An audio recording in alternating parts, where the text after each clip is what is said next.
आबू सुना भी मिथिला के भोज, पूरी तरकारी संग रसगुल्ला फुल डोज। आबू सुना भी मिथिला के भोज, खाइते खाइते सब कहबे उन्हें फुल डोज।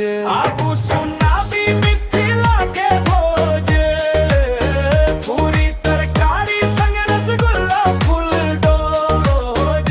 आबू सुना भी मिथिला के भोज, खाइते खाइते सब कहबे उन्हें फुल डोज।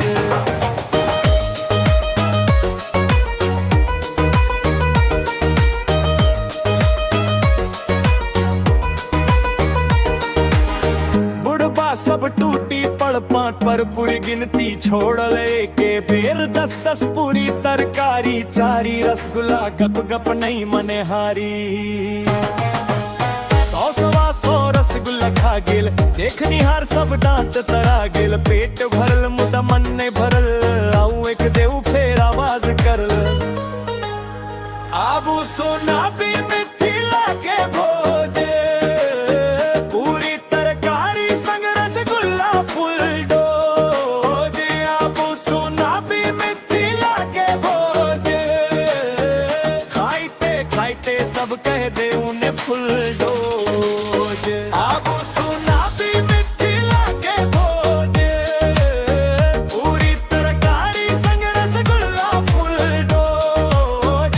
आबू सोना भी मिथिला के भोज, खाइते खाइते सब कह दे उन्हें फुल डोज।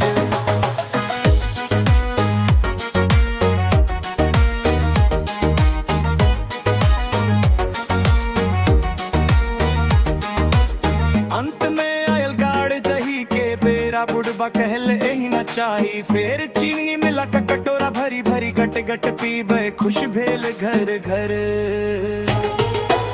दही खा के छोड़ लंबा डकार, सब हंस हंसी बजावे ताली अपार। एहन भोज मिथिला के शान, बार बार आवे के नाम। आबू सुना भी मिथिला के भोज, पूरी तरकारी संग रसगुल्ला फुल डोज। आबू सुना भी मिथिला के भोज, खाइते खाइते सब कह दे उन्हें